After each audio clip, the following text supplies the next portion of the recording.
Hey, hello everybody, it's Dr. Steve back with another episode of Core Wellness TV, and today we are going to talk about how to fire up your brain with yoga and why that happens. Recent study out of University of Illinois, Champaign-Urbana. Let me get my notes here. Neha Goth, I'm not sure if that is how to pronounce it, but Neha Goth and her colleagues did a study where they took a group of 30 women and had them do either yoga for 20 minutes or do aerobic exercise for 20 minutes. And then they measured their cognitive executive functions. That means they used a test which measures your ability to block out distractions and stay focused on the task at hand, and another test to test their working memory, to be able to do tasks and flash one letter and still remember that letter and apply what they just saw, and can they remember that and apply what they just saw and put it into a problem-solving situation. So it basically working memory and the ability to focus without being distracted. Cognitive function. Okay. What they found was very cool. The people who did the aerobic activity for 20 minutes showed no improvement at all compared to baseline people doing nothing. The people who did the yoga for 20 minutes had significantly increased cognitive function, better brain function, better processing, better memory, better short-term memory. Why? Okay. Basically, I'm going to give you my take on it, right? And this is also printed down below or written down below, but this is also going to be the video version of this.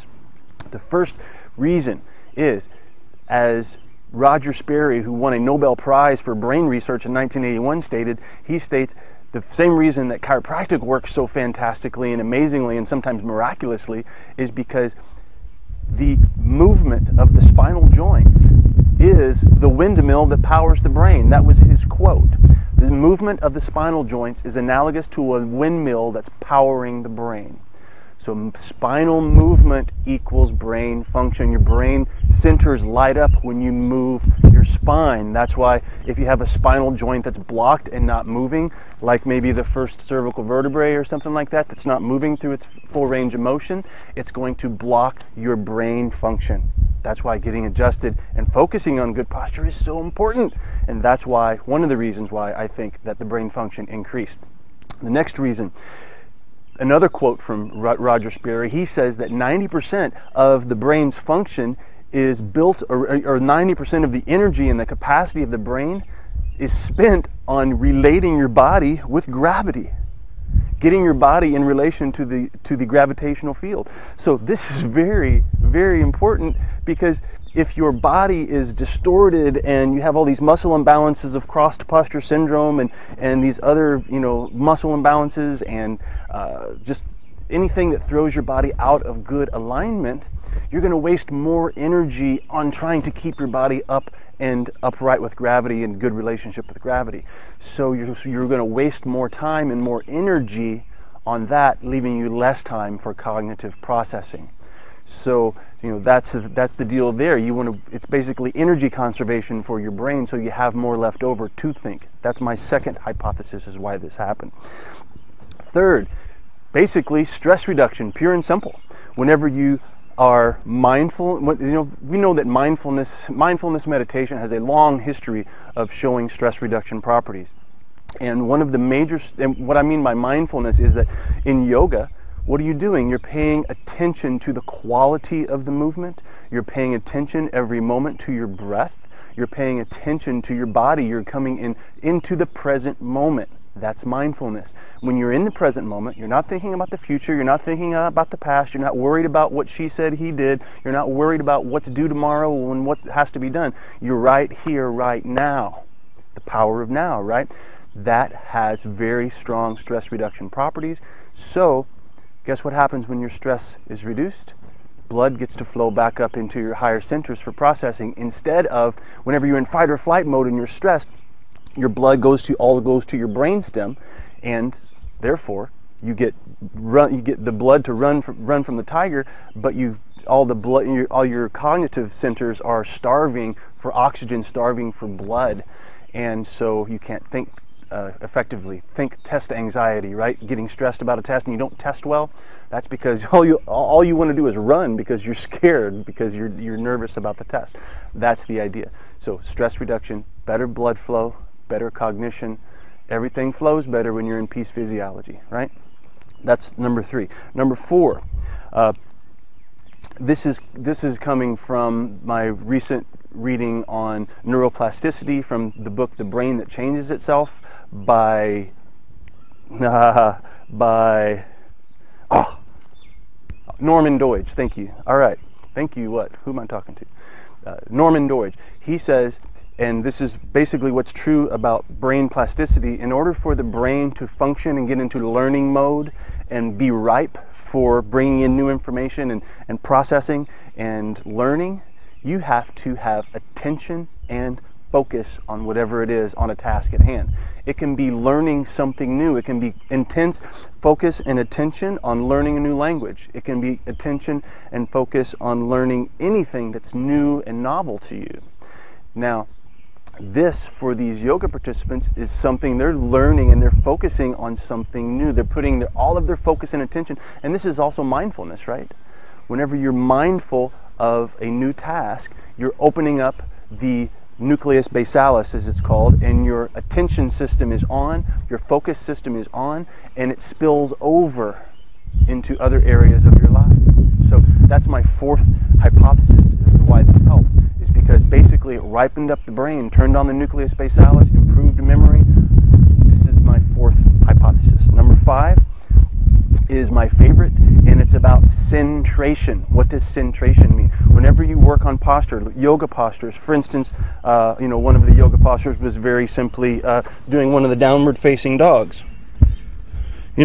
Like this. Working on getting movement into the thoracic spine and getting all of the joints stacked up, or even, their last pose that they did was basically sitting in lotus or half lotus, or whatever the participants could do, and just breathing, paying attention to pranayama or mindful breathing in the lotus position for 2 minutes. I believe that's how they ended it. And what all this does is it centrates your body. And what does centration mean? It means to be able to bear the most load in the most efficient manner possible. And you can't do that if your body is in this. This is not efficient loading. This is stressful loading, okay? Your body is constantly sending messages to your brain. Your joints are constantly sending messages to your brain. And if you're sending the message of head poked forward, rounded shoulders, hunched lower back, rounded low back, and all of these things, this is crossed posture syndrome. This is the stress-induced muscle imbalance that causes our bodies to degenerate before their time. And this is what the course is all about. This is what I've been teaching about on the blog for since 2008, I think. So this is, whenever your body's in this, it sends messages of stress to your body. Just think about it. If you're under stress, what's your body do? It goes like this. So if you're in this position all day long, working on your computer, you're going to get stress signals to your nervous system. That's plain and simple. But whenever your body is centrated and your body becomes decongested and all those joints are now fitting appropriately on top of one another, and they can bear the most load with the least amount of effort, basically you've turned on your anti-gravity system, this calms the central nervous system and sends messages of peace physiology, like, everything's all right, you're expanding, you're renewing, you're growing, it's all good. And those are the messages that your brain gets. And guess what? Your brain, when it's in peace physiology, it heals, it thinks, it gets better blood flow, everything works better when you're in peace physiology. And so your brain functions much, much better when you're in peace physiology. So what's the goal here? The goal is to be centrated. Spend your life as centrated as possible, as stacked up as possible. Because if you don't, gravity is going to get you and keep pulling you into a more and more and more stressful state. In physiology and neurophysiology, they call it the central excitatory state. And it's like a buzz, a hum that's always going on. Our goal in life, my goal anyway, and I believe it's everyone's goal, is to be at peace. And it's much easier to be at peace when your joints are happy, in their happy place. Okay, so those are the 5 things, I believe, is why these yoga positions and just doing mindful movement, I don't believe that there's anything special about the actual yoga positions. I believe that the same thing can happen with just focusing on, reversing the crossed posture syndrome, being mindful of basic exercises that stimulate your nervous system in a very powerful, calming, and functional way. Okay, so it doesn't have to be yoga, but like when I did our initial trial for our course, where I took people through a circuit in our office through like 17 exercises that were designed specifically to reverse cross posture syndrome, our before and after questionnaires on the medical symptoms questionnaire, the biggest change was in the mind area, and that was the most shocking thing to me, is that energy was elevated, and the mind area of feeling more in control, feeling calmer, all that kind of stuff was much improved on the participants. So like I said, I don't believe it's just about yoga. I think it's about mindful movement and paying attention to a movement practice every day, getting into a habit of good movement that's centrated and functional. So so action steps. Number one, try a yoga class and just make sure that your yoga teacher is cognizant of safety. Okay, safety first, because a lot of people have no business going into yoga positions because their body actually can't get there. I'll give you a quick a modification of one of the classic poses, and like I did earlier, I did the downward facing dog. There's a lot of people who don't have enough space and length in their hamstrings and their calf muscles and their ankles to be able to do that. So what we do with them is we do it what we call a modified down dog, where you get a chair or a back of a couch or something like that, and you can get your feet as wide as you want, and you can let your knees bend if you want to, and all you're going to do is it's kind of like a bear crawl, really. If you were going to crawl like in a baby position, a bear crawl, and you just allow your thoracic spine to fall through, paying attention to your breathing. You're going to get good movement into your thoracic spine. That's going to give your brain that good nurturing input that it needs to be calm. I mean, just doing that right there, I can feel my nervous system relax down.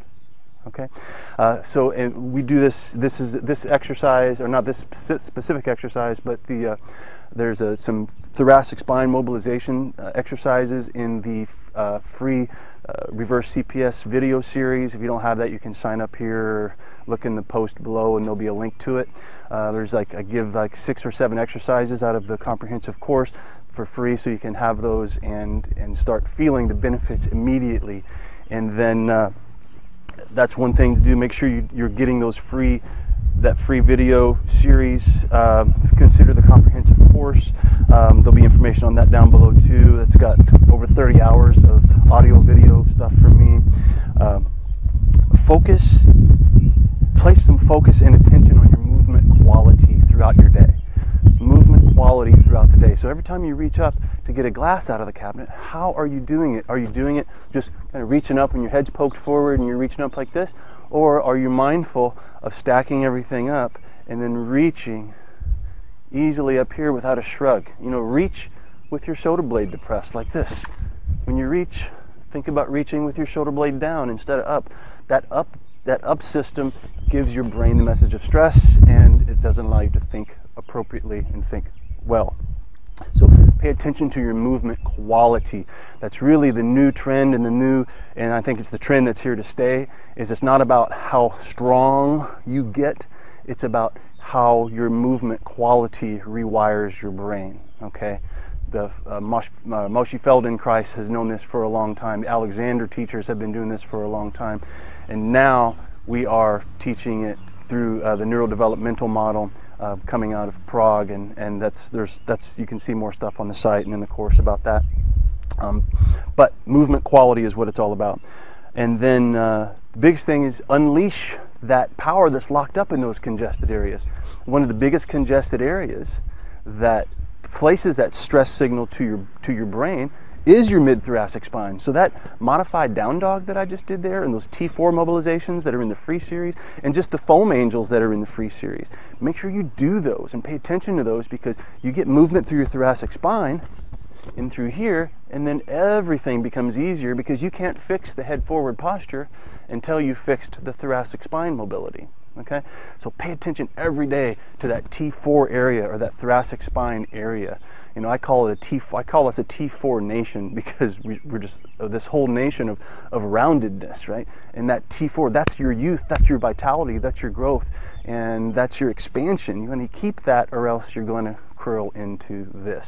And I tell you what, I'm getting hot. The sun's out, I love it, and my plants are loving it. But I'm going to call that it. I'm going to call that quits. So that's it, guys. If you have any questions about this, I know this was a long post, but I wanted to give you as much relevant and valuable content as I possibly could today. So, and I'll link to the study, and of course you'll see my notes below this video. Or if you're on YouTube, make sure you go to the description box and visit me at the blog at the address in the description box, and leave me a comment there, and I'll be happy to talk to you. Alrighty? Thank you very much, and have a great day. Bye-bye.